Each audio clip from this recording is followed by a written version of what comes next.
All right. Well, Marwa Buliga Gu. Hello, my name is Colin, and welcome to Create Connects, Create New South Wales Aboriginal Arts and Cultural Exchange webinar. This is our fourth in the series of four, our last one in this initiative brought to you by Create New South Wales. Thank you all for joining us this morning, or wherever you are. Next slide, please. Sorry, I'm just getting a bit of reverb there or I can hear myself.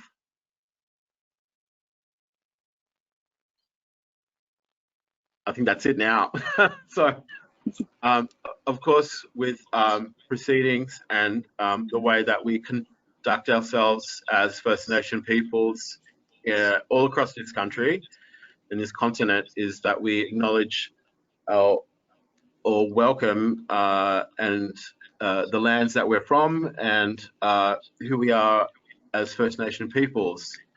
So the protocol with Create New South Wales is that they're acknowledging that they're on Gadigal lands in what is now known as Sydney, and they acknowledge the Aboriginal people across the state and their continued connections to their lands, waters and cultures, and they respect, and as we, as all First Nation people, respect our elders that have gone before us and the ones that are with us today. Thank you. Next slide.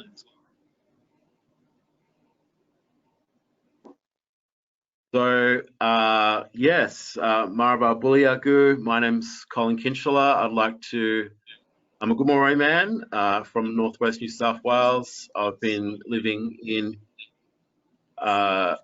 Direct Country for about 10 years now, out in Baramatical clan of the Direct Nation.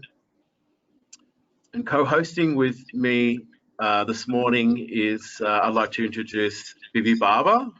Bibi? Oh, hi. Thank you, Colin. Thank you. Thank you so much for that introduction.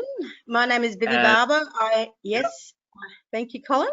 I'm a Waka Waka woman on my mother's side, and my father's side I'm Yuin, Gadigal, and just incredible to be here today to co-host with my colleague Colin.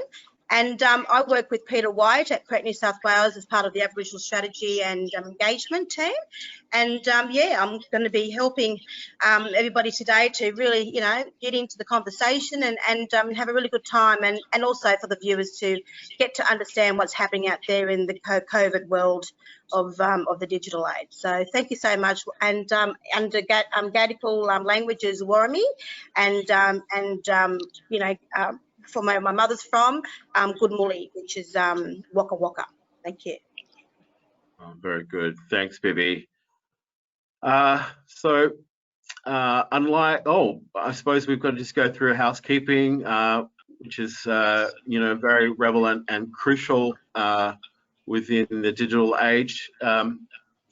So just to let you know that this webinar is going to be and is being recorded right now, and a published edited version will be available for you to revisit and to tell your colleagues and friends about online through Create New South Wales website.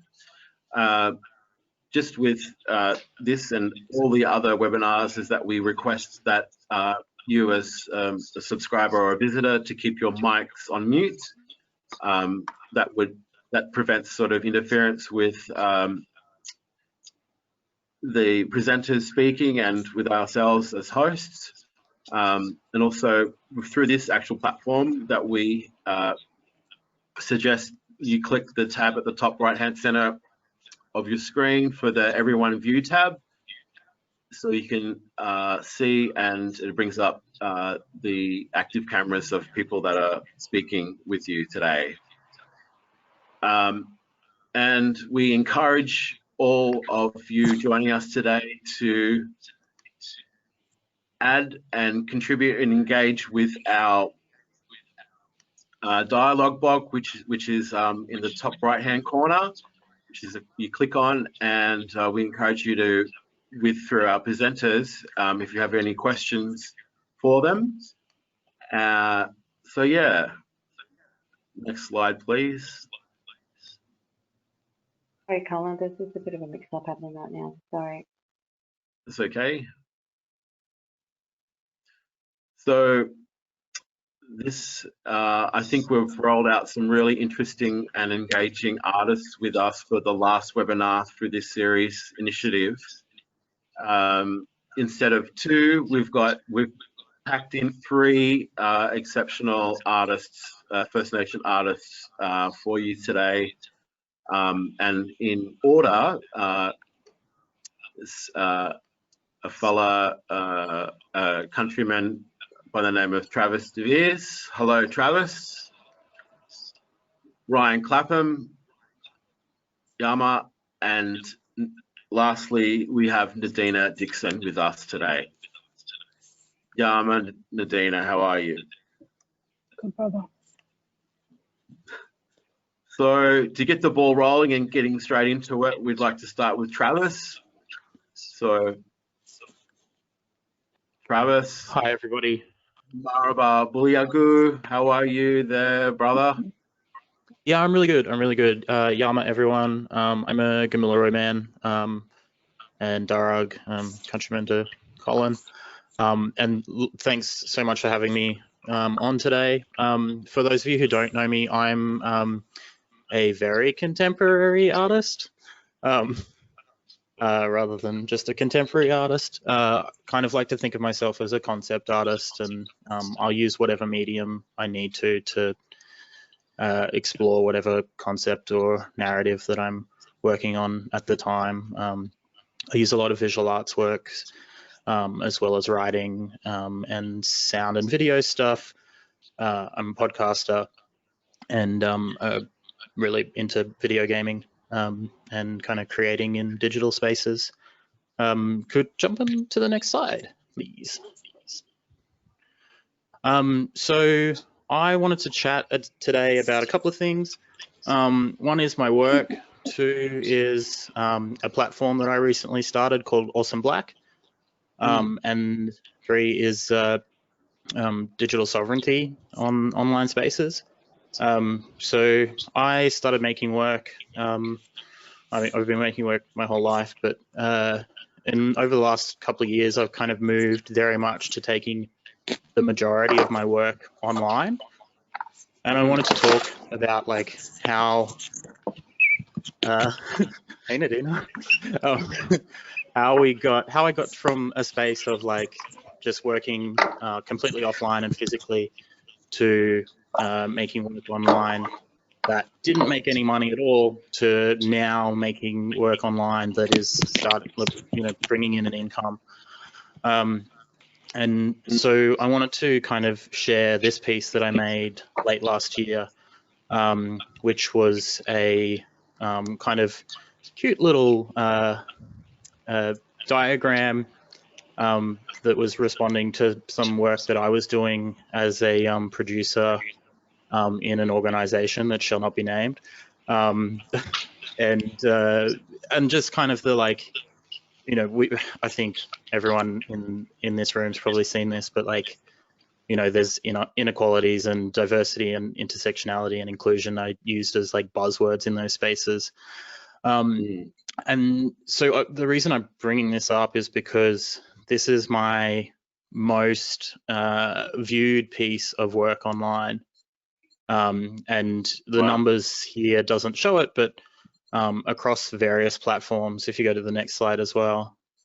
So this is Instagram, the other one was Facebook, and the other platforms that I've put this on, but it's been viewed over 1 million times, and it made me $5, which was, that's kind of what happens when you make work online, is that it gets shared and chewed and viewed, and seen by a whole lot of people if it happens to do that.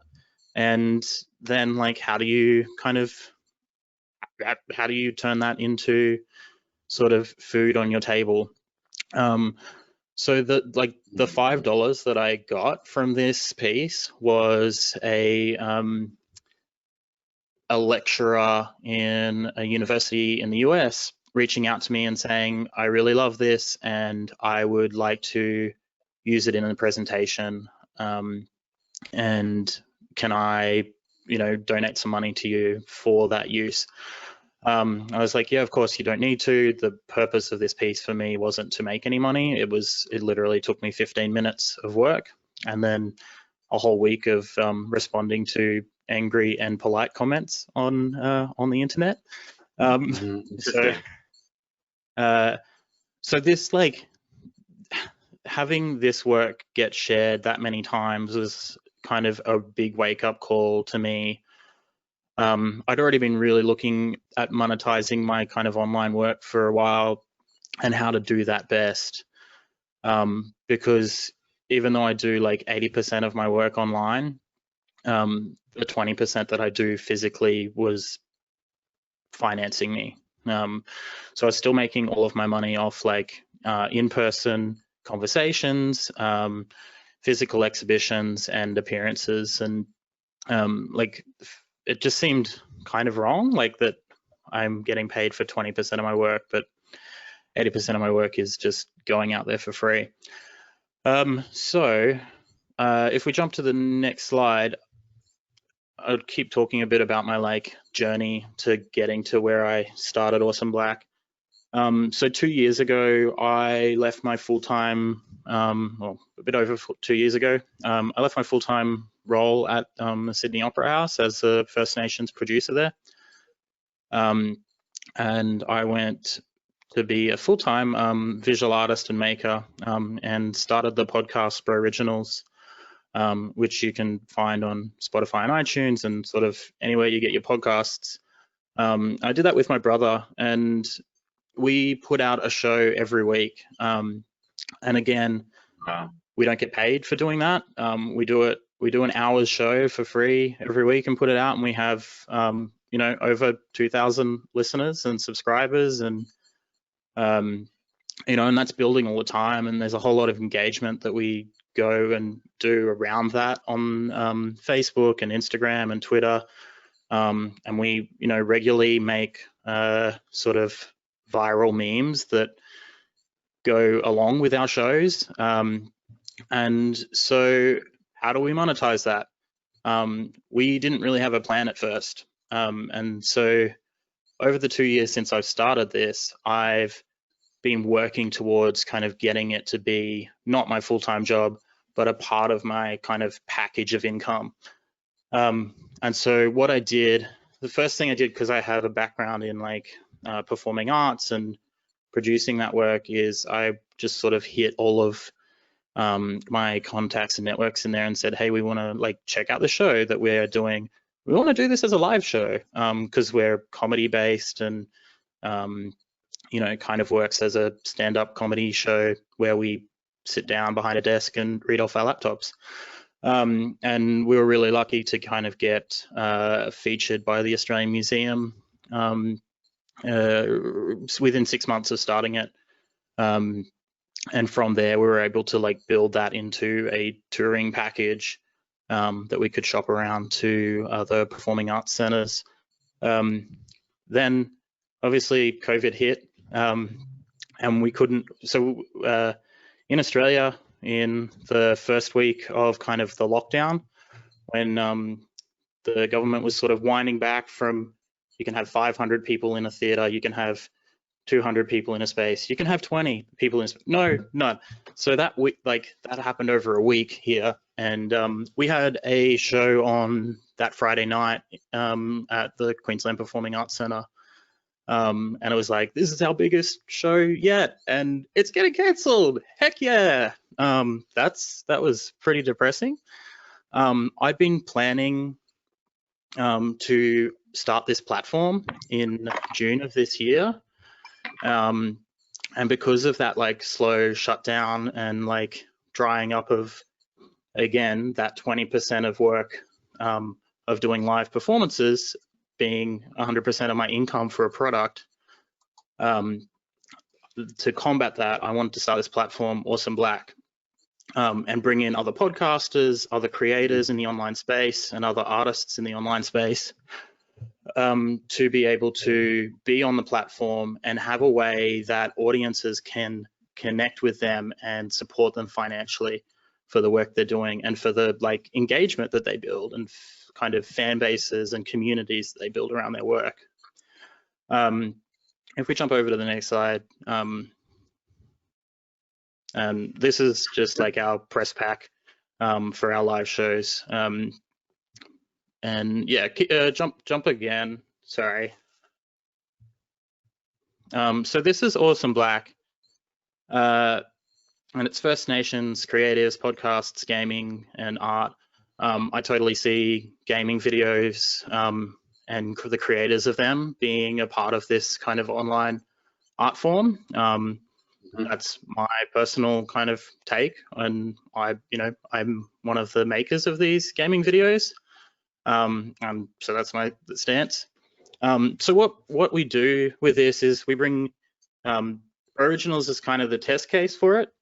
So over the 2 years since I started it, along with the physical shows, we started kind of implementing merchandising where we would put some of, I'm an illustrator as well, so I would illustrate some of our jokes and turn them into various little products like this guy here, and t-shirts and hats, and people would buy them, and that kind of became a big part of our support.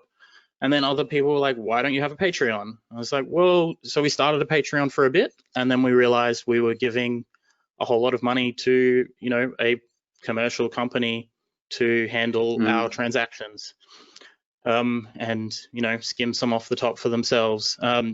And for me, that sucked because, like, I am very much about keeping money in communities and supporting other Black artists, and kind of keeping our income in that circle so that we are all building ourselves up together financially.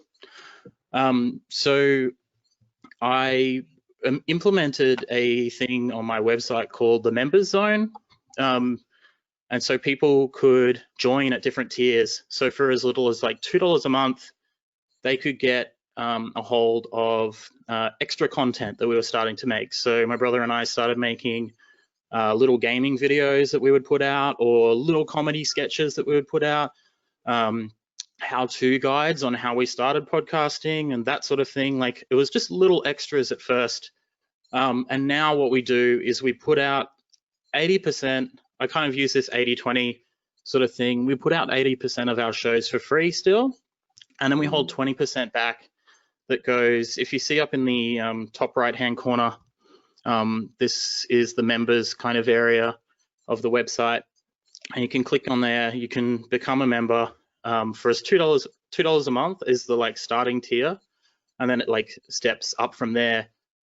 $2 gets you access to that like extra content area, which is all of the people on the Awesome Black platform make extra content every year for this.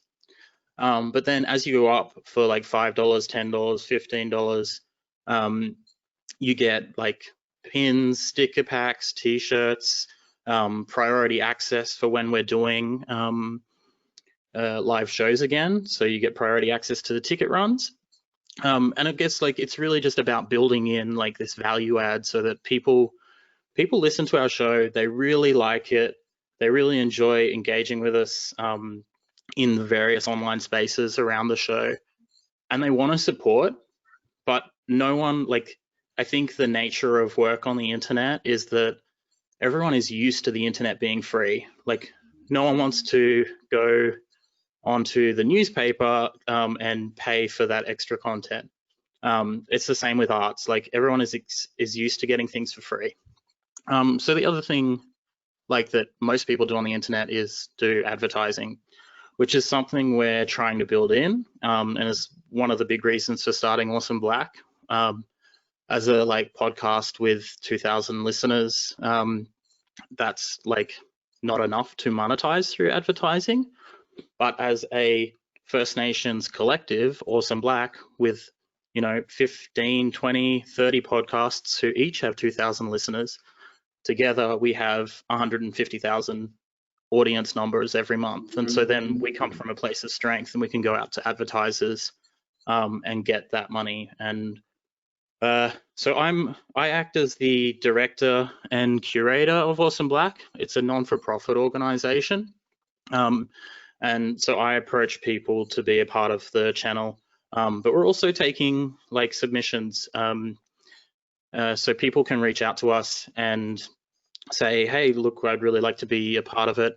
I have a podcast, or I have this and I do this, and can I be on the platform? And I'll work with them to get them on board, or if they don't have something yet but they would like to, then I'm doing training sessions and mentoring about getting people and building their audiences and getting them on board. We've put in for a Creative Koori grant to make a completely new IP, which I'm really excited about making. And it's actually really interestingly timely, and I really want to talk about it, but I don't think I have time today. But we'll talk about it in another session. So if you go onto if you go onto the Aboriginals website, you can hit that follow button, and we'll talk about it very, very soon. Look at me spruiking. Yeah. So I wanted to kind of just change track a little bit and talk about some of my other digital work. So here is an Instagram filter that I made called Bone Mask, which is based on a physical sculpture that I've made that's on exhibition now. So I was putting a lot of stuff out on Instagram, and it just wasn't really I don't know, I wasn't blowing up on Instagram or anything like that. But I wanted to start to expand the interactivity of my world. And so I make, as part of my visual arts practice, I make these physical masks that you can wear. No one wears them because they're kind of creepy. I wear them. There's plenty of photos of me running around the Hunter Valley in the bush there, wearing my masks and jumping over fires and stuff like that. But what I wanted to do was give people the opportunity to wear these things digitally and almost engage with my practice, and see themselves in an augmented reality. So I started working in VR and AR, and creating 3D objects in a digital world, and then importing them into this Instagram platform that people can now experience my work kind of anywhere, and experience the almost the physicality of being embodying this character. And I think this is a really interesting kind of way that arts can go. And I'm not saying that everyone needs to do this to kind of engage a larger audience, but I think it's it's a really, really cool sort of side thing that can, one, draw other people back into your work in the physical world. But also one of the things I'm doing with this is making more 3D models of my work and importing them into video game structures. So I'm kind of creating this whole universe of work that responds to each other, and people can engage in various different ways. And then, so if someone interacts with my video gaming work and they're oh, what then that didn't necessarily know that I'm a visual artist as well, they get drawn over to that side of things, and then they get drawn over to the podcast, and it kind of builds this whole collaborative system of engagement. Okay, jump over to, I think this is the last slide and the last thing I wanted to talk about. And it's digital sovereignty. And this is, I think, a big conversation that's happening for First Nations people all over the world at the moment, and has been for quite some time, and there's been a lot of conversations around it. I think that there is a little bit of confusion around what digital sovereignty means, and I think everyone is talking about digital sovereignty, not just First Nations people. White people are talking about digital sovereignty, but it means a different thing. And so when white people are talking about digital sovereignty, it's just about protecting their assets online, and very much about security and being safe from hackers. So when we talk about digital sovereignty, it's about building similar sovereign structures online, and ways that we can be like strong online as a cultural nation. And so like some of the things, like I've used this diagram of the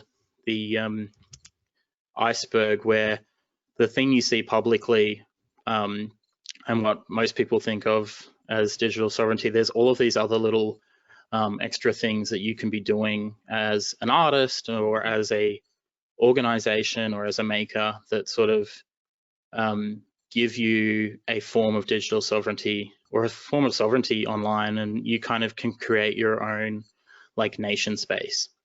And so a few of those things, you can create like private channels on programs like Discord, which is a peer-to-peer talking thing. It's very much like the program we're using at the moment. It's really used by gamers though. And you can kind of create like your own private channels where you just talk to the people who engage with your work.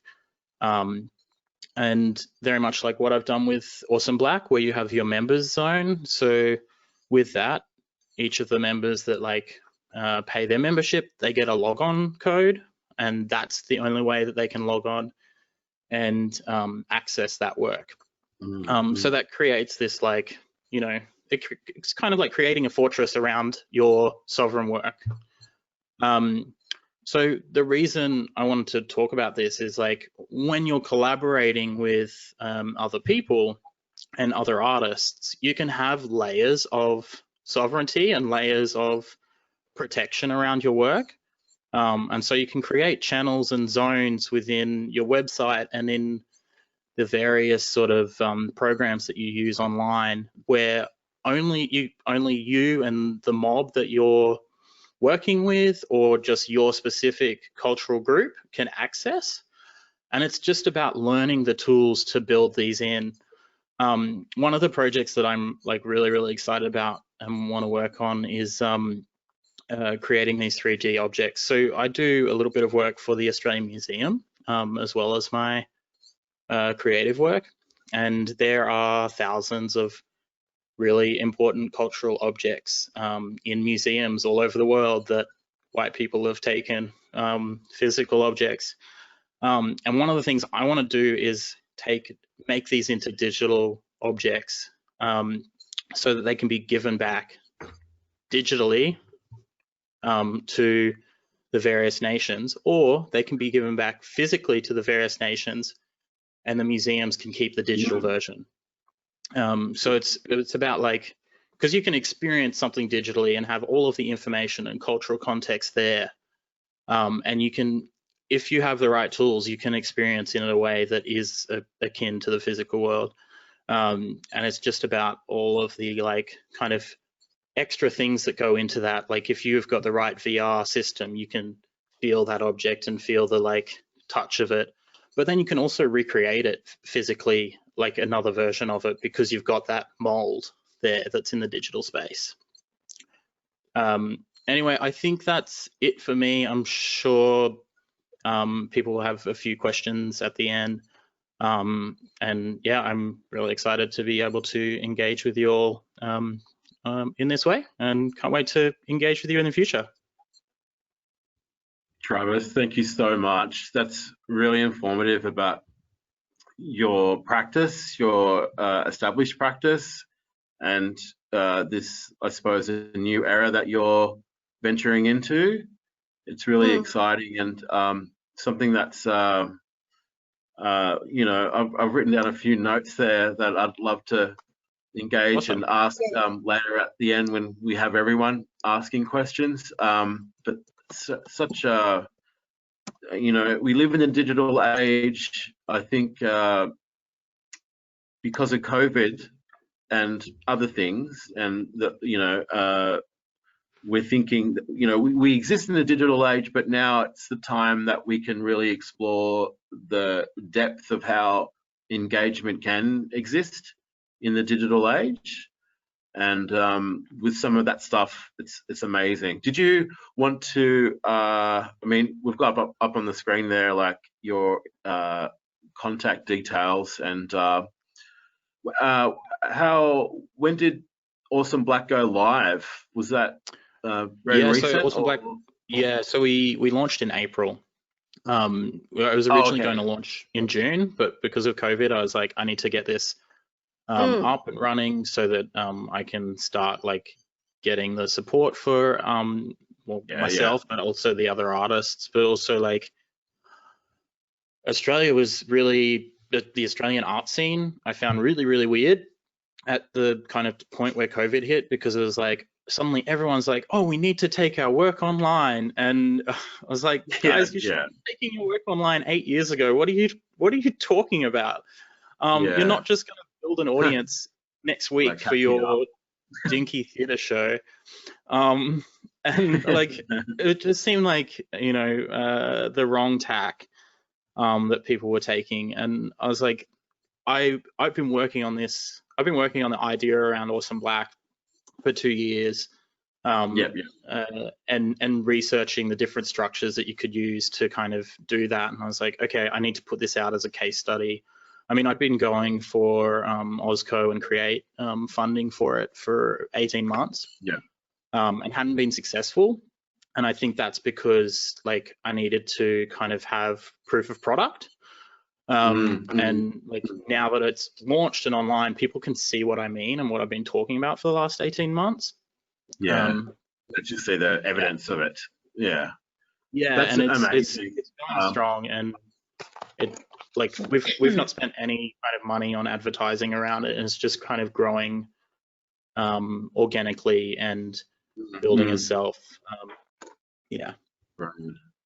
Well, like we were saying, we'd love to engage in the panel questions after our next two guests. So thank you so much, Travis. Amazing. Thank you, Travis. Thanks, guys. Bibi, over to you. Thank you, Colin. Well, look, it's, you know, again, it's a fantastic conversation that we'll be having with Travis a little bit later on, but also too, when we invite another special guest, Rhyan Clapham. He is an incredible rapper. Rhyan is 26 years of age, rapper, dancer, and facilitator of the masterclasses at UNSW in music. And he's identified as a Filipino Aboriginal from Brewarrina at Numberland Island up there. It's just an incredible place. And also too, you know, you've been pretty much have a love for music. And given your bio, Rhyan, it talks about 7, you actually started to learn about the classical piano, which is fantastic. But without any further ado, welcome to the session today. Oh my God, thank you so much for having me, Bibi and Colin and everyone at Create. I'm so grateful to be amongst Travis and Nadina as well, both of whom I really look up to and love their work. So yeah, I'm just really happy to be here. Hope everyone's doing all right. Excellent. Do you want to talk to us a little bit about what you're doing, and obviously in terms of COVID, we've had this conversation previously about how it's affected your work, but also too, is there any new creative, outlet that from COVID you've really wanted to look at? And obviously we had a bit of a chit chat about the impacts of obviously political things, but also language. Do you want to talk a little bit about that? Yeah, definitely. So, you know, we're in such a changing dynamic environment due to COVID, it's been interesting having to reevaluate our strategy. Myself and my manager Vivian trying to figure out all of our projects that we had before COVID, how we adapted to the situation, what was prioritized, what needed to go online, what needed to be delayed, and then how we can start to travel back into what we call normal as distancing regulations start to change yet again, because already in the last 2 months, the idea of what a gig is has changed time and time again. And we've tried, like, I've written down a list of different ways that I've had gigs and performed and done projects. And it's really interesting, but to answer your question, like the projects that I had before COVID, I had one 8-track project called Warangu River Story, which is an album that I made in conjunction with Brad Stedman and Nyamba Man in Brewarrina, just connecting with this with my community and with my culture in Brewarrina, but also in Wilmaringal, which is 1 hour north of Bree, Murrawari land, and just writing about the rivers and the mismanagement of the water in the Barwon, the Colgo, and into the Murray-Darling Basin, and the 3 million people that depend on the water in this river, which they're not getting because of these cotton farms and almond plantations.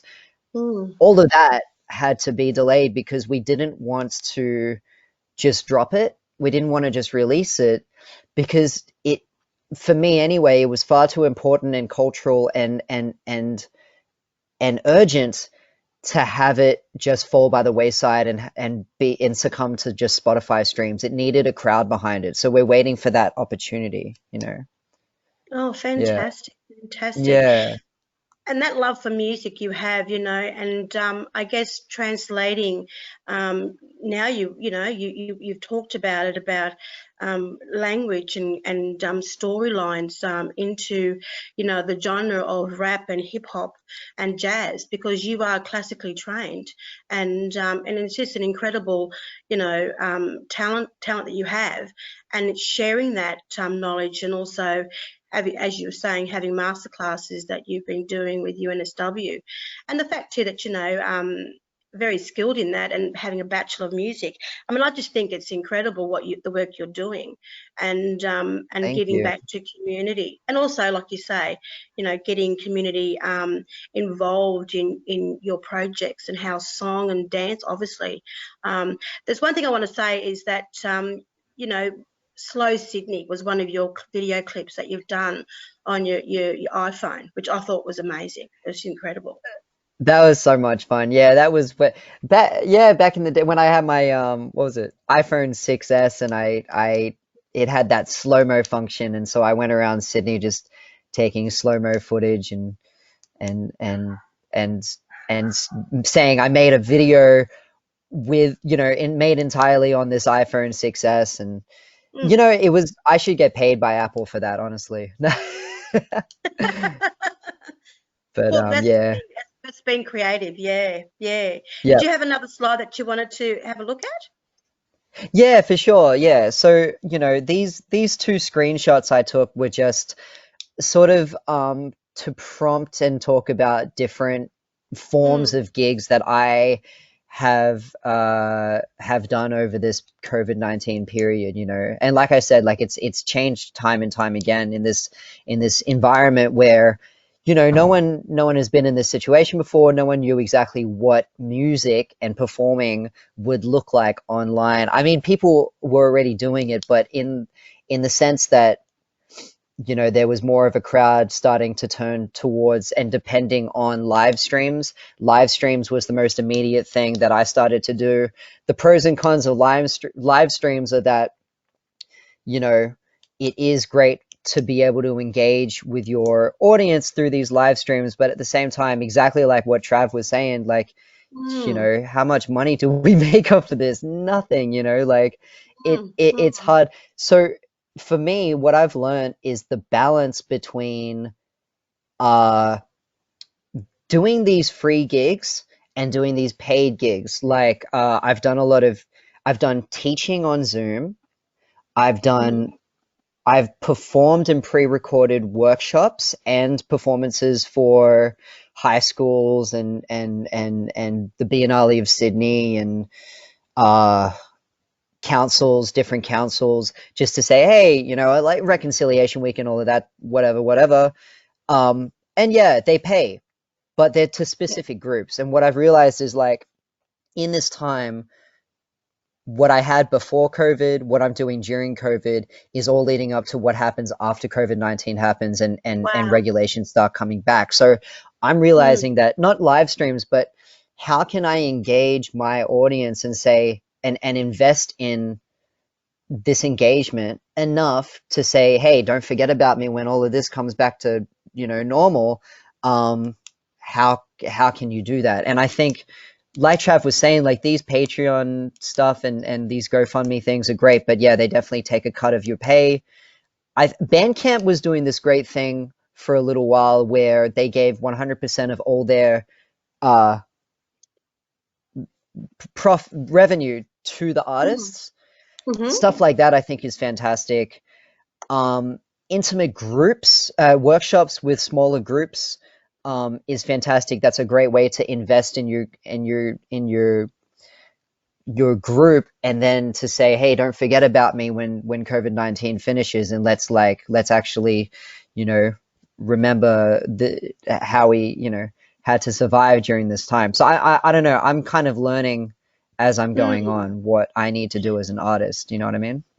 Yeah, I think COVID, like you say, it's been pretty an interesting time for creators to be, you know, obviously have an opportunity to reflect on their work, their body of work, and what can come out of it. And I definitely could see that, you know, music is something that, yeah, it changes the atmosphere, it changes the mood, it changes direction in which people, you know, are going in life. And as an artist Exactly. myself, yeah, I feel it's quite an interesting aspect of what do we do with our talent in these times. And I think what you've just explained is incredible. So do Yeah. you have you were saying to me before that you had you know, a project that you've kept pretty much contained until after COVID. Did you want to just touch a little bit on that regarding the language side of the hip hop and Yeah. jazz and so forth? Yeah, absolutely. In terms of the hip hop and jazz and classical, I I'm trying to figure out, it's been such a great project to be able to, like, bring together different styles of music to kind of lead this story, you know? Like, I'm so excited to put this project out. You know, hopefully it's really soon, but like I said, it's about my family, it's about Brewarrina, it's about the Barwon River that, you know, is connected and interconnected with all these other rivers. And because of that, it's driven by a lot of field recordings in Bree, by Brad Stedman, by, you know, my cousin Auntie Lily Shearer, who runs by Army's Nunu Festival in Bree, Auntie Josie Bino, as I said before, Uncle Tom Barker in Lightning Ridge. So there's heaps of, like, family. It's community based, and I'm so excited to be able to have a project that is not just, like, musical, but it's cultural and it's educational and it helps me learn and connect, you know? So it's all these different things. And exactly like the language there, like, Brad Stedman has helped me a lot in terms of helping me drive it culturally in that way as well. There's one song called Dippy Yuan Pachalinya, which in Niambar language means the bird names himself. And it works. Wow. That title I chose because there was one morning when I was in Bree at my Auntie Norleen Shearer's place, and I could hear this bird. I'm pretty sure it was a corowong.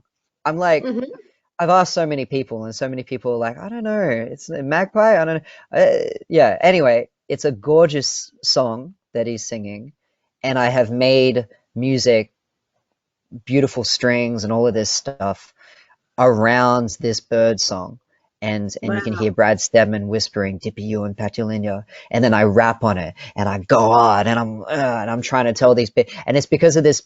It's the Peter Sculthorpe Fellowship, funded by Create New South Wales, mind you, Thank But you. I was going to say yeah, that. yeah. Look at me plugging. But you know, this is all for the Peter Sculthorpe Fellowship, and I wanted to contribute something that is unique to my identity, my Aboriginality, my culture, my language, but also musically as well, because it's a classical field. I want to bring hip hop, and I want to bring jazz, and I want to bring all these different things that are combined make up who I am as an artist and as a person. Hmm. That's fantastic. And just, having all of that, traditional knowledge coming, just soaking that up. And it's just incredible to put it in your music. It's just fantastic. Ryan, that was wonderful. Thank you so Thank much. you. It's been an incredible opportunity to talk to you, but also too for our listeners and our viewers today to understand a little bit about yourself, but also too about, obviously the next your generation of moving, culture into the realms of music. So very excited, and congratulations on your fellowship too, by the way. Thank you so much. I really appreciate it. Thank Excellent. you. Well, stick around. So we've got some questions for you later on, but thank you so much for being a part of our presentation today. And so now we'll turn it back over to Colin. Thank you. Thank you, Ryan. Oh, back to me. Ryan, thank you so much. So interesting about how you're engaging with Malbec, Marawari and Nation, the Republic of Marawari, bordering Gomeroi country there, That's beautiful, it. Yeah, beautiful. bro. So thank you very much. So moving forward, we've got our last, but as they say in the biz, not the least of some interesting artists and cultural artists. We've got Nadina Dixon with us. She's a Wiradjuri, Yuin and Gadigal multidisciplinary artist. Her practice encompasses, multi-platform production, photography, animation, video, sound editing, and web page design, and I suppose all of that integration of those disciplines. She is recognised as a master weaver, and her cultural practices include, which is the crossover of what we are as First Nation people, dance, song, language, songwriting, contemporary theatre, storytelling, and contemporary ceremony. So we'd like to welcome Nadina Dixon to the webinar, and good to see you there, my sister. How are you today? I'm deadly Warramie. It's lovely to be here and very exciting to yarn with our mob online and share. So we'll get you to talk about and introduce yourself, Nadina, and share with us your cultural practices. Yeah, well, I mean, I've been in the game for a long time, and I think because of that, it's just been a necessity to keep growing and keep, our mobs and our elders talk about the spiritual journey as a lifelong learning practice. So as we continue to sort of work through our practice, we go through a lot of different growths and a lot of different iterations or reinventions and rebirthing of ourselves, and that's reflected in our art forms. Mm-hmm. Are you guys able to hear me okay? Yeah, for sure. Oh, good. We certainly can. So could you describe what this first slide here is of? Yeah, I suppose I just wanted to sort of break down a bit about my approach. I've really become very strategic about what I go after, because I'm 50 and I don't have time to muck around anymore. So I can't muck around for 20 years to see if something's going to work. Do you know what I mean? Mm-hmm. I started when I was 20 and I just turned 50. So I've been in this game for 30 years now. And, Yes. you know, that's one of the things about, you know, building this resilience. And one of the things that I started to realise when I got really heavily into the technology space was, you know, it's a bit extreme, but this idea that if you don't have a website, you don't exist online. Nobody can find you. You could be doing the deadliest stuff, but if you're not sharing it out there in the online community, you're kind of buying into a myth that somehow your voice is heard locally. And that's kind of like the idea about being online is that you're connecting to the cyberspace alternate reality world that's everywhere at the same time. You can't be everywhere at the same time. A lot of our mobs are a bit sort of locked in some ways around thinking geographically. Yes. But when you're yes. online, you're in the world global space. That's your audience now. You might think that you're yarning to somebody on Facebook or you're yarning to somebody on Instagram, but you're everywhere. You know, That's, so this idea, that's really interesting. idea about that space. Yeah.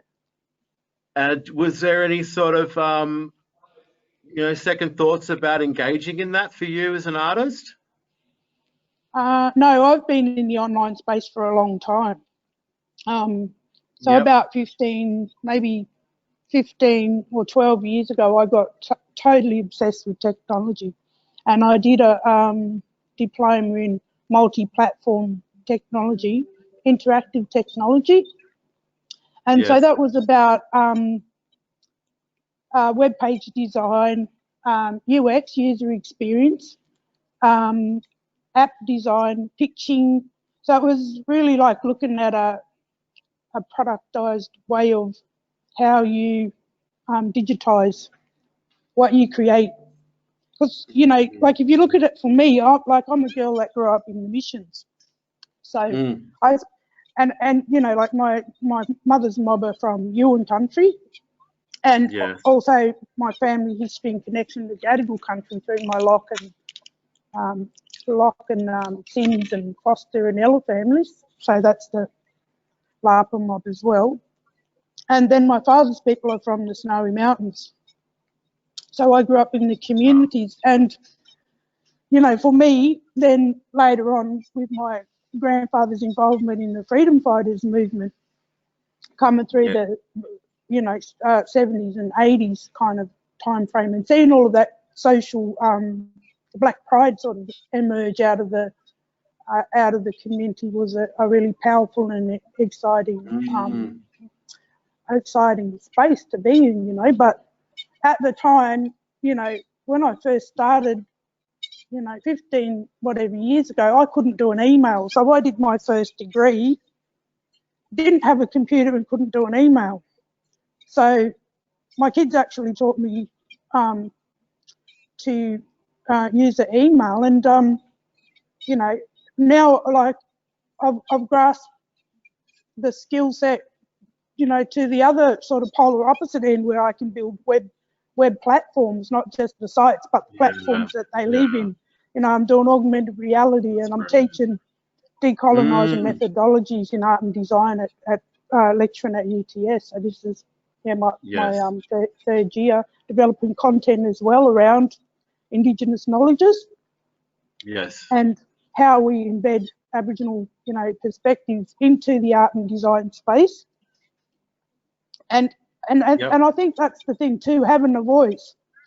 So being seen and being found means having a voice, and not just within the genre that you're active in, because what you're doing if you stay within that genre is you're limiting your audience reach.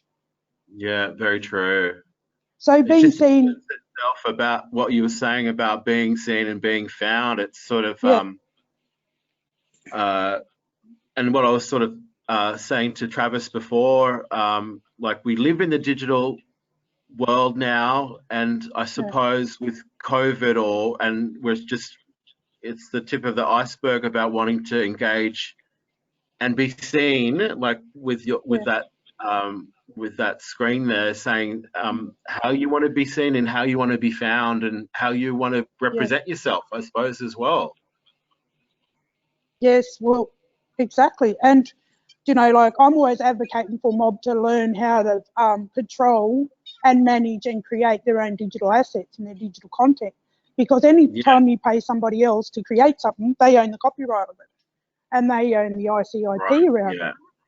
So That's a part of me kind of becoming really obsessed with technology was realizing that if I wanted to become autonomous, I couldn't do that if I was paying web page designers every month to update, you know, and just constantly pouring money into graphic designers and photographers and music studios to record, you know, podcast material or, you know, video soundscapes or anything like that. So your website is your calling card online.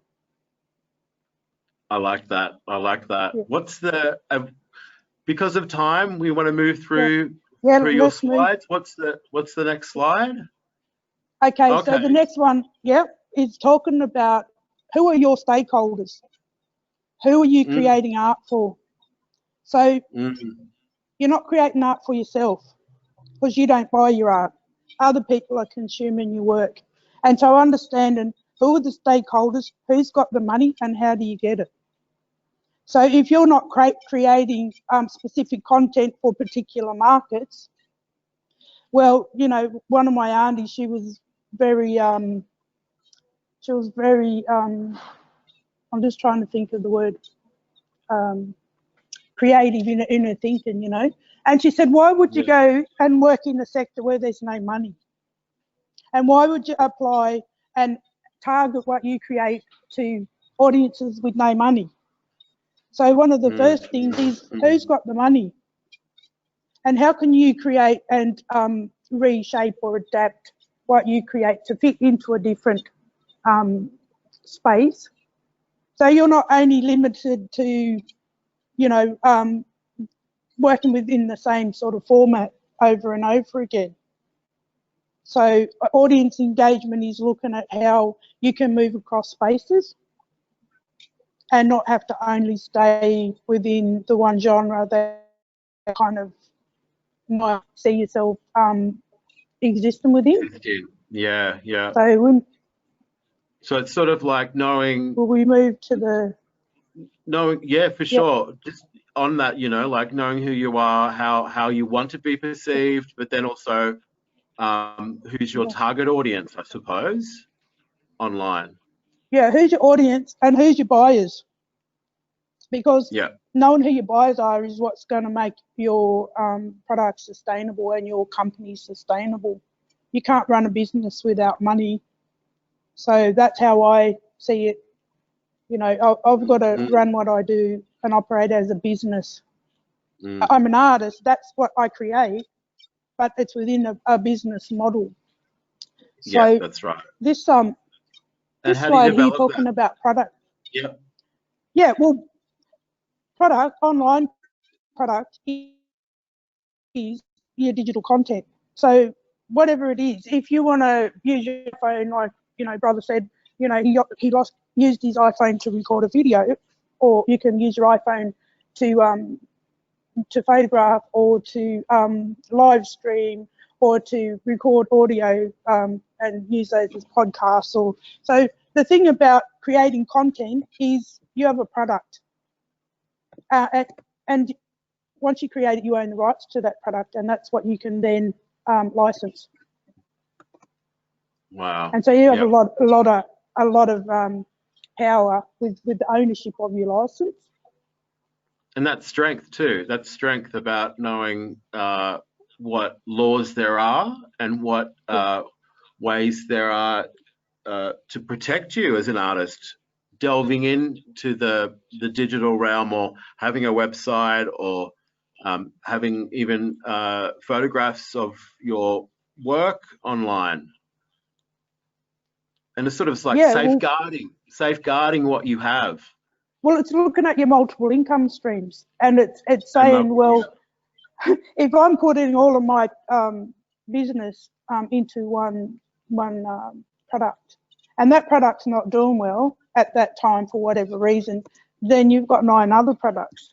So it's kind of like having the different cogs turning.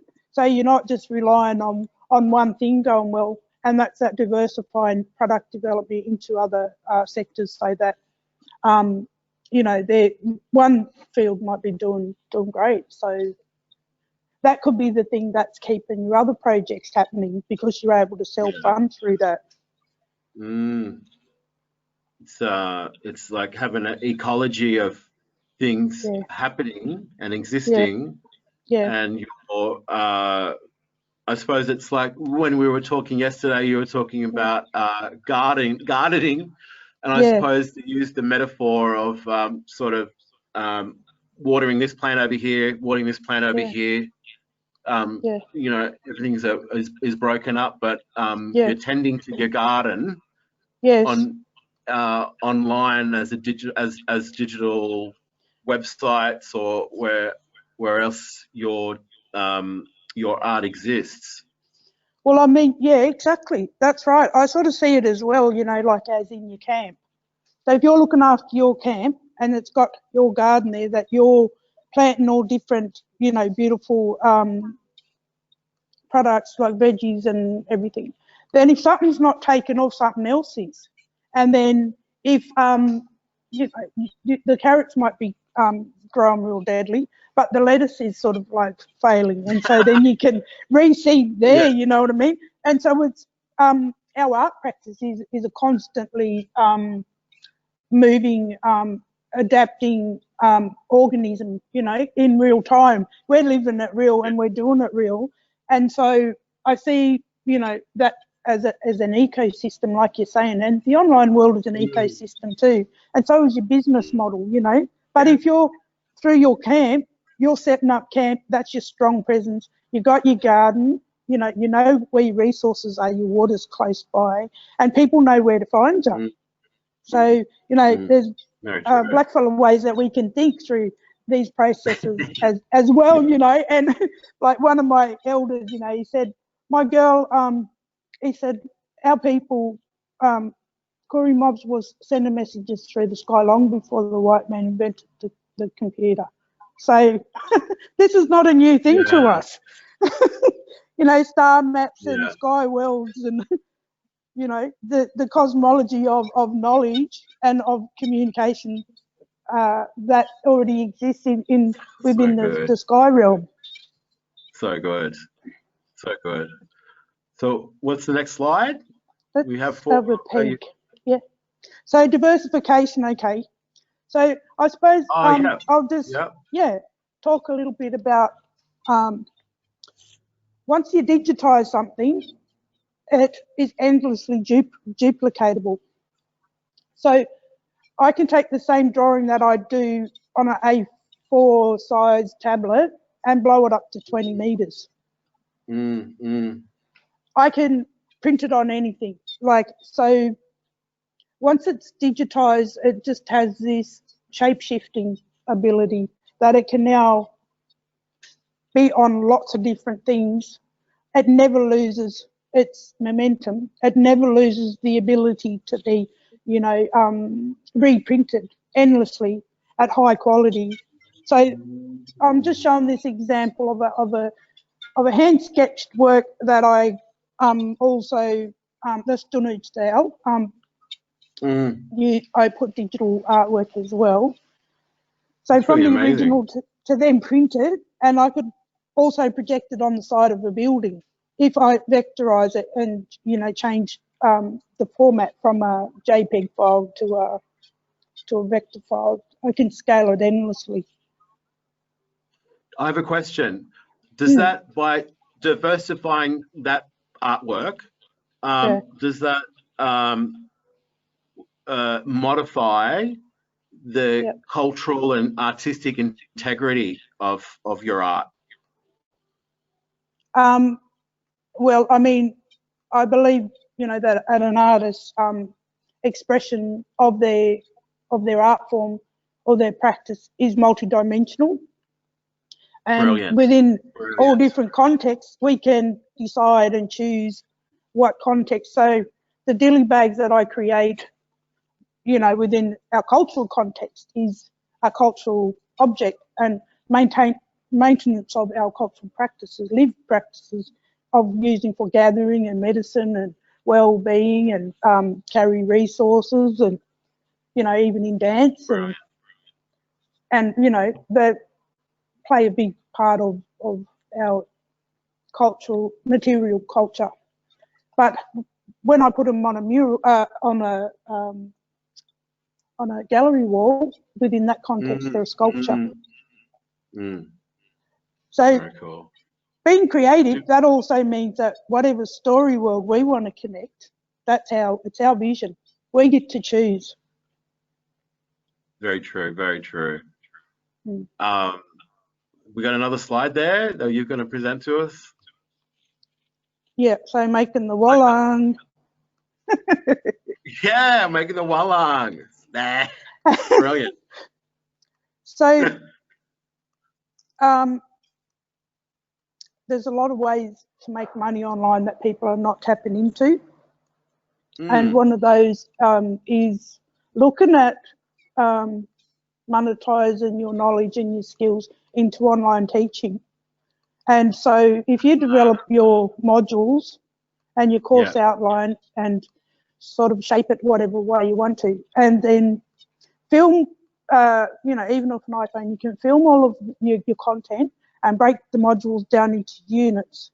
And then you can, I'd recommend using Teachable or Thinkific or Podia as some of the platforms that you can create your online course. You can host it there, or you can host it through Vimeo. So that's my preferred video hosting platform. And then they're all free, right? Well, you can get free access ones, yeah. Like while you're growing, you can just get sort of the basic account. So you can still be collecting, you know, I think it might be under 100 people or something, you know. But if you start running numbers and people are paying $350 to take an online course in your specific skill set, they're paying $350 and you've got 100 participants. So you're looking at some good dollars, you know what I mean? Sure. Yeah. And brilliant. you know, you can do things like add installments, payment installments, and set that up through PayPal, link it through PayPal, so then the money is going into your account. And I've also, you know, made money on pre-sales of live workshops. So I've connected say ticketing systems to my website where I've promoted, say, weaving workshops, and I might have created an early bird special to sort of encourage people to purchase earlier and to commit. And these might have been courses that I actually had no resources or funding to set up, but the pre-sale money meant that I was able to buy the materials and hire the venue and everything way before I ever run the course.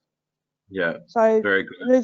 there's lots of ways it can be done. Ebooks, you can set them up through lots of platforms, and people value and will pay for your skills and knowledge. You know, so I think a lot of mob are underselling themselves. I make the majority of my money off licensing. So last year I became the first artist in residence in Facebook International.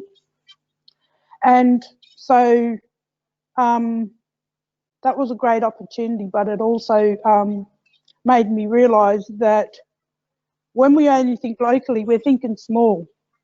Yeah. We've got to be expansive. We've got to see energy as unlimited. We've got to see abundance, and we've got to be able to say, you know, our art and our culture belongs everywhere. There is no limitation. So that's kind of this illusion that we've been taught to buy into, you know what I mean? That, oh, no, you can, blackfellas, you can just have a little bit, you know? Yeah. So do we have another slide there? Yeah, we might have a peek at one more, maybe. So, yeah. Yeah. A lot of my work is around money as energy. So in like a lot of our communities, when we talk about well-being, healing, exchange, all of these, they are tangible energies or frequencies that we're working through. So one of the first things that I think is really important is for the practitioner to get really clear on themselves, you know, because once you can read and connect with your own energy and you know what it is that's important to you, then you can start to project that energy out into, you know, physical reality so that you can start manifesting and bringing that good, strong clarity into what you create. Yeah, it becomes the right way, proper way. It's a loop. Yeah. And so that's a loop, and that's part of that process of being manifestors, you know, because we pull magic out of the air every day. That's what we do as artists, you know. So we're working in the realm of creative possibilities. I call it the infinite realm of possibilities. And I love that. That's so great. yeah, within that cosmic space, you can take out whatever you want from that, you know. So it's about weaving those realities into manifest. Brilliant. So that's talking about how you hold energy. Yeah. Yeah. Do you have any more slides continuing on? Oh yeah, we'll finish on this one. So Okay. 2 months ago I got back from New York. I was in New York doing a First Nations women's cultural exchange when COVID hit. Oh, really? Yeah. So I was placed into health department, lockdown for 2 weeks. And I thought, all right, sister, yeah. When you know, everything sort of went crazy, I just thought, all right, now this is when you jump in the river, you sink or you swim. So I thought, well, how am I going to connect what I create to my community? And so there was a feeling of isolation that I wasn't able to support my community. And that sort of had an attachment sort of loss, because I feel like part of my role as an artist is to heal and is to inspire. And I just thought, how am I going to keep that communication, you know, open so that I can connect? And I thought, oh, well, I had all of these like designs on my devices, like my iPad, my iPhone and all that sort of thing. And so I just thought, okay, I'd heard about this platform called Redbubble. And so I decided to set an online shop up. So if you get a look on my website, you'll find that I've got it linked through to my Redbubble shop. So I just thought, well, you know, we've got to be constantly courageous and daring and risk takers, you know what I mean? As artists, yeah. And you can test things, you can give anything, you know, a good run. So I just thought, well, nothing's going to change until I change. If you do the same thing every day, you're going to get the same, you know. And then wonder, well, you need to be surrounded by the right type of people. I mean, we are the company that we keep, you know. Sometimes you get rid of people that are not conducive to our promotion or our spirit and our artistic endeavors, especially online, you know, because as you were saying, putting it out there and you're existing in the digital space, it's limitless, and you don't want people, just the negativity, because you were saying you've got to be going about it in the right way first, because from, you know, from yourself and community minded as an artist, and then step into it, you know. And building those black economies that you've got there on that slide, you know, and an artist as business, you know. Well, you know, I'm starting to think of, like, you know, how can we be autonomous? So how can we build an infrastructure to be sustainable? Nobody's talking about this idea of sustainable art practices, you know, because we've kind of been on this loop of, you know, I think there's still a lot of sort of leftover mission mentality thinking in our communities around welfare mentalities and handout, and, you know. Yeah. But really, It's a hard thing to shake. we have to make an It's a hard income, thing you know to what I shake. mean? That's Yeah. the only way that you think you have to exist, you know. But thinking in abundance means that, okay, I'm an entity. I have a business, and what businesses do is they sell things. Even though some people don't want to think about their art form in terms of only monetization and, you know, profit and whatever, the reality is, if you don't pay your bills, you don't have a roof over your head, you cannot sustain your art practice. So those resources have got to come from somewhere. And if you're, you know, reliant on possibly, you know, getting grants that you might not get, or that might take quite a few cycles until you build up your expertise. I set my business up with nothing. I started with a free website. So I was from that movement of bootstrappers and startups, you know, digital nomads, like people that just wanted to be autonomous. Yeah. Done a lot of bootstrapping in my time too, you know. Just getting stuff out there, you know, and it's the good thing that puts you in good stead, because it just all comes back to lining up or aligning your creativity and putting your art and your culture out there to be to be included and shared, you know. Well, you know, they talk about art being consumable.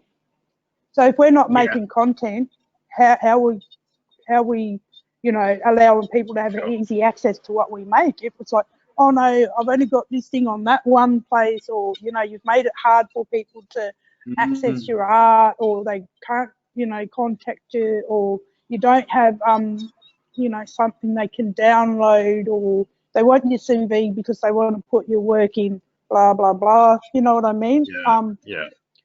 So I suppose the last image, that I was just about to speak about was a picture of my grandfather, Dr. Charles Chickadixon. And so we can go back to that, please.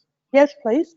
Heavily involved in the freedom fighter period and for the 67 referendum into Aboriginal people's rights to vote in this country and be humans. But he was also very active and saw a direct link between spirituality, our connection to Mother Earth, and our spiritual wellness into the future because of our culture. He was one of the early chairman for the Aboriginal Arts Board, and he initiated a lot of programs of taking our mobs overseas to Europe and to America and Canada, and went into the jails and the reservations to connect and do healing work with our Native Canadian and Native American brothers and sisters. So the legacy, you know, is that our elders have already paved the way for us, you know, to hold this space of beauty and of power and resilience and pride and all wonderful things. Do you know what I mean? And abundance. And so we've already we're walking on their path that's already been laid there for us. You know what I mean? We kind of forget that a lot. Yeah, we forget that. We're not the first ones. We forget that a lot, you know. Yeah. But yeah. Hey, thank you so much.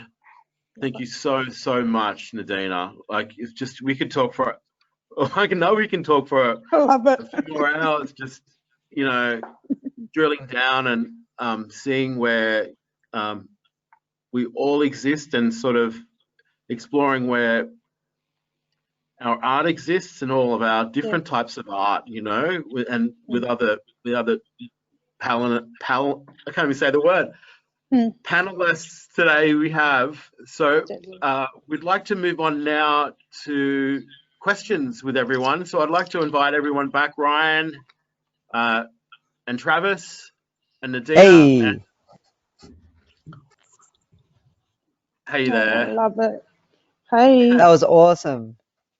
Thank you. Thank you so much, the three of you. We'd like to start engaging with some of the people that have subscribed and joined us today, audience members. We'll just invite Bibi back as well too. Bibi, are you there?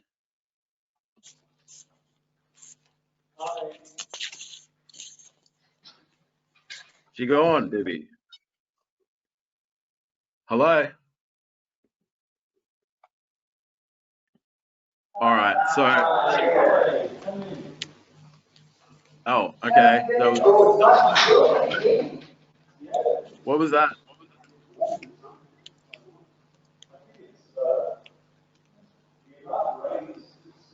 Anyway, we'll just get the ball rolling and we just like to bring back Travis. Travis, you there? Hey. Yeah, I'm here.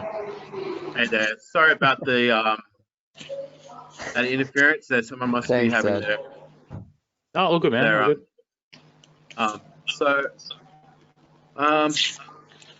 Just rewinding back there, you were first up today talking, I think, my apologies there, like you were talking about some really interesting stuff and I didn't want to really interrupt because you're on a roll about talking about these initiatives, these new ways of how you want to engage. And I really love the fact that you're wanting to sort of engage and sort of peer up with other artists, whether they're emerging or established and stuff. And it's sort of an interesting thing that you're doing. And you were saying you sort of had that in your head for about 2 years, or making your way to that point. Yeah, so like as soon as I kind of within the first couple of months after starting Bro Originals and like that being like a big push for more of my work to go online, like I just kind of started connecting more and more with like other kind of podcasters, like mainstream podcasts, non-Indigenous people and other Indigenous podcasters and I was like, there was this like, I think one of the big issues in like the First Nations arts industry is that we're always looking outside of it for expertise. And right. I don't think we need to. I think we like between ourselves have so much, we have so much expertise that we should be sharing with each other and paying each other for. But instead of paying someone outside of our community to help us get somewhere, which is like very much why I wanted to set up Awesome Black, is like between the creators now that are on there, we're already sharing and learning from each other. And like that's and sharing audiences between each other's work, and like that kind of creates this beautiful cycle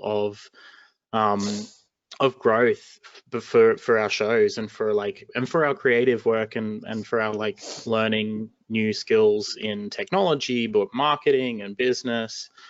But yeah, I've been kind of processing these ideas for 2 years or 18 months at least, and researching what the best sort of structure for the organization would be. Like I said, like Awesome Black's a non-for-profit, but like it took me, kind of a year to identify that would be the best structure, because I was looking at like podcast networks and community TV stations in America and stuff in the UK, and going, okay, how does this work? And like they do funding drives every year and get their audience to support them by donating. And like you see the telethons where they're like doing you've got all the people on the phones taking donations. And it's like, no, we can do that, and we can, you know, our audiences should be supporting each other, and like it is building that sustainable arts practice by having the audiences supporting the artists, because it can, like, I mean, ideally I wouldn't be going for any grants at all. Yeah, for sure. That's it. I mean, that's an interesting way to go about sort of sifting through how you want to put it together as a website, or put it together as a collective of or a hub, you know, or a hub of talent of people. And it's sort of, I get that. Bibi, did you have any questions for? Sorry about that. My computer froze, so I had to go in and out. So yes, sorry about that. Right.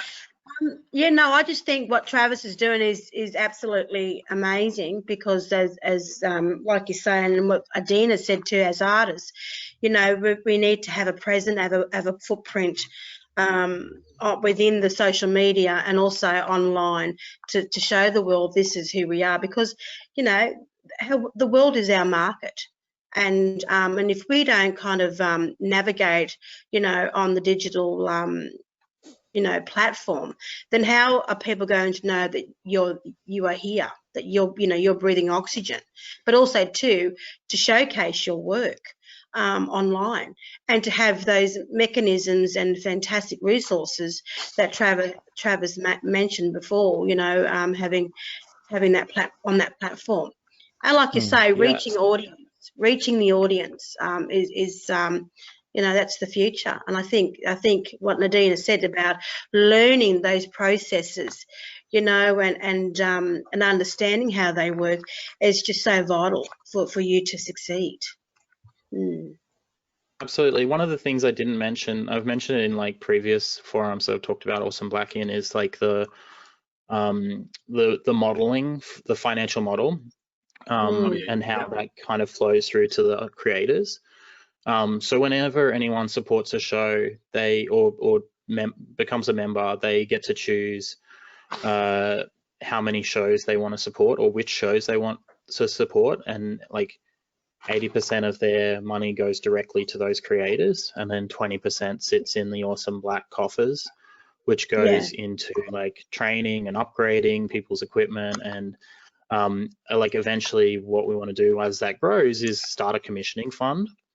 And start a commissioning fund by involving the audiences in that commission and in that curation process, so that like the audience is engaged from the start of like the concept stage of creating a new work.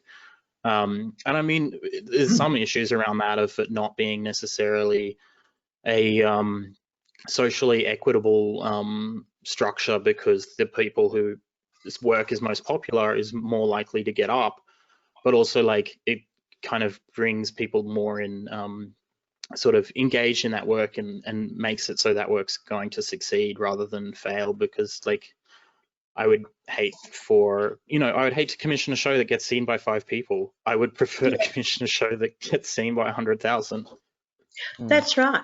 That's right. Absolutely. And marketing is obviously another genre that we need to kind of, you know, as artists, as entrepreneurs, we need to understand how marketing within the digital realm goes, and that's across the board, generally speaking.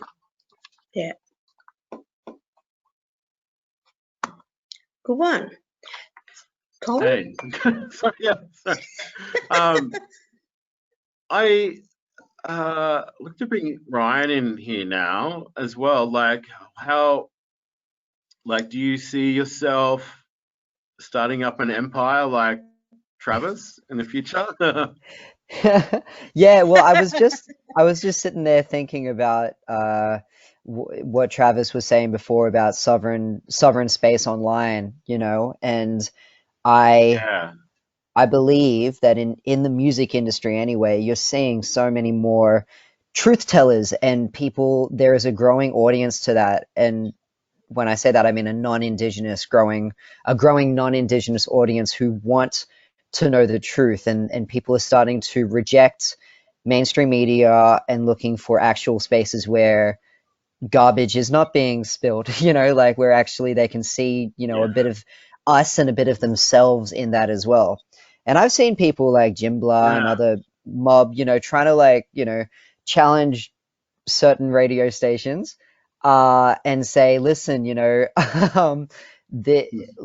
not going to give this away for free. Like, let's create our own spaces and create the opportunities and platforms that we need to be able to tell this. But also, I think with the growing demands, we can foster and generate some sort of sovereign space.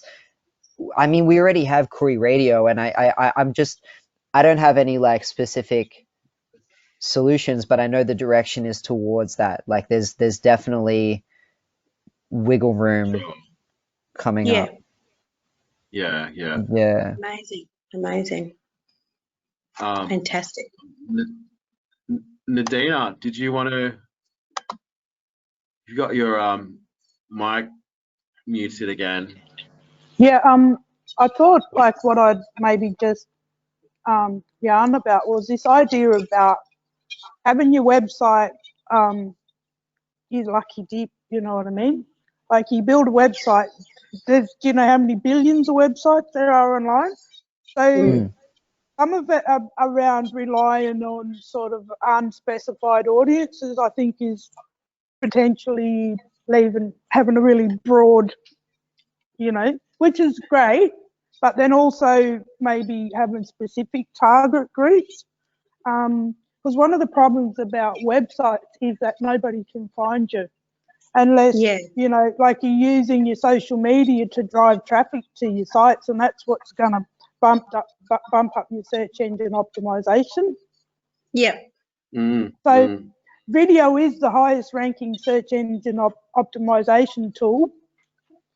And that, you can learn to dominate, your rankings by creating your content and cross pollinating, across your channels. So you're not just relying on your website, but you're creating constant content. What you're doing is you're bumping up your searchability on Google. So I've done that on purpose. So just about everything online that you read about me, I generated it. Yeah. So, Right. That's a good point. That's a good point, Nadina, because like you say, you're generating that information online, and you could see that. Because I don't think sometimes we just put it out there for the world as an audience to see, but I think if we direct market certain areas of where we want to tap into, and a lot of those realms too are other Indigenous cultures around the world. They want to know what you're doing. That's and right. that's not being direct marketed at. That is not being direct marketed. That's your audience in a nutshell. To pretty much escalate any marketing that you could tap into, and that's direct marketing. So just it's obviously an idea, but I've seen it done, and I tell you what, it was phenomenal results. Well, I mean, sometimes as artists we kind of think, I want to make this work and I'll create it, but who's going to buy it? You know what I mean? I'm not saying that we have to only create to specific markets, but we have to sort of in our mind think, who is buying the stuff that I'm making? Who is my target audience? Is there a buyer for it?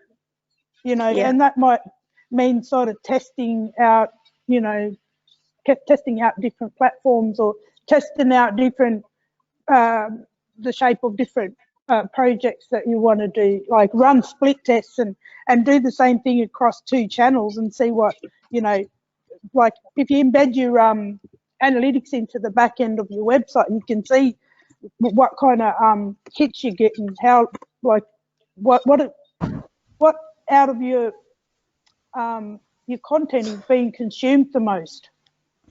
Where are people coming from? Are they finding your website through Google searches, or are they typing in direct URL links to find it? So you Yeah. can start to sort of get some data behind who it is that you're reaching and how effective is it. Well, this is the thing, and this is where, you know, some really good ideas are coming out. Like, for example, Tyler Perry. I mean, he's just created, you know, $1 billion studio to film. Now, they're going to need props. So, you know, and he's African American. So these are things we should be aiming at, directing our attention to when you do direct marketing. So, hey, guys, you know, you're going to do some film sets. Whatever, how about some images or what have you? Or do you need, you know, Or- song or music, whatever? So these are things we like can, some you know, sculptural look work, at. or what Yeah. Travis was making before, like those masks that could be Yeah, exactly. commodified for the film industry, or even the New South Wales film industry. I don't know, but like, Yeah, I mean, I see what you're if saying. anyone's got a contact for Tyler Perry, I'll happily have it. Yeah. Oh, that's easy to get, brother. We can get that for you. Nothing's Maybe impossible. no, sorry. Call him now. Nothing's impossible. That's very good. You know what? I knew this was going to happen. We're running out of time, and we've actually run out of time. And it's sort of like, that's this sort of thing about having 3 presenters on or 3 panelists on. Maybe, you know what? Let's have one more question, or one. Maybe I can get the 3 of you to answer this question. How do you find, how are people going to find you on the internet or in the digital world? And what is that like? How long is a piece of string? But like, just what methods have you gone about? I mean, it's probably all heard before, like Facebook, or sort of the ones that are established now that a lot of black fellas use anyway, and are in quite prolific or quite engaged in that. So, Ryan, do you want to start it off? Yeah, you can find my stuff on Spotify and iTunes and other streaming services like that. I have an Instagram and Facebook page. If you type in Dobby, it should come up with me, or you might have to scroll past like the ugly looking little elf, unless that is me. No, I'm just kidding. But yeah, so you will find me there. Type in DOBBY. Yeah, and that's where my music and my videos are. Right. And Nadina? Yeah, so I'm at nadinadixonart.com, or otherwise you can just type Nadina Dixon into the Google search engine and it'll bring up the different channels I'm across: Facebook, Instagram, blah, blah, blah. Brilliant. Thank you. Brilliant. And Travis? So I actually have a number of different websites. So I've got my website that Aboriginal sits in, which is travisdevries.com. You can find Aboriginals on awesomeblack.org as well, which is where you can become a member. And then, yeah, I also have a bad habit of buying domain names. So I have kinkykuri.com, aboriginals.net,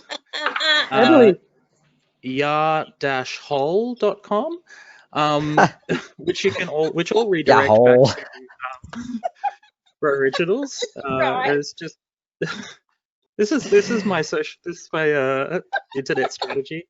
But then no, so all of my kind of IPs have a complete social media suite. So, but the main big ones: Facebook, Instagram, Twitter. I don't really do TikTok because I just don't have time to learn another platform.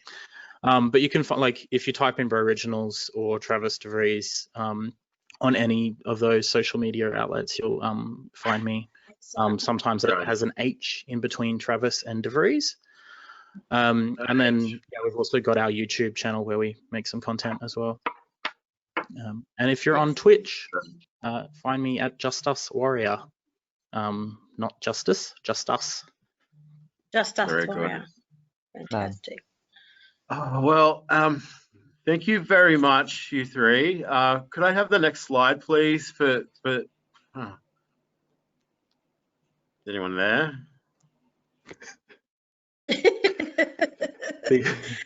Anyone out there? They're coming. It's coming. It's coming. Oh, I'd like to invite one of our colleagues, Taji Ray Moore, to talk about small project grants. Thanks, Colin. Thanks, Hi, Taji. everyone. I'll just talk a little bit about small project grants really quickly. So this is our open funding round for small projects. You can apply for funding for the development and presentation of new work or for a professional development opportunity. This round closes on the 30th of June at 5 p.m.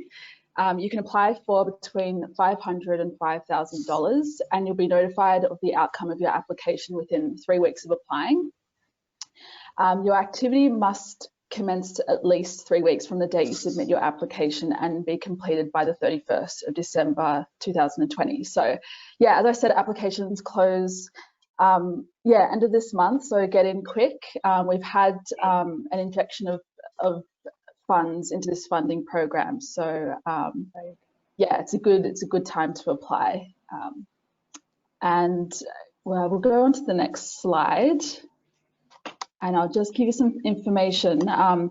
If you miss out on this funding round, we do have Creative Career project funding coming up as part of our next sort of major funding program. So if you want to keep up to date with that, you can sign up to our e-news on our website, or you can follow us on Facebook or Instagram.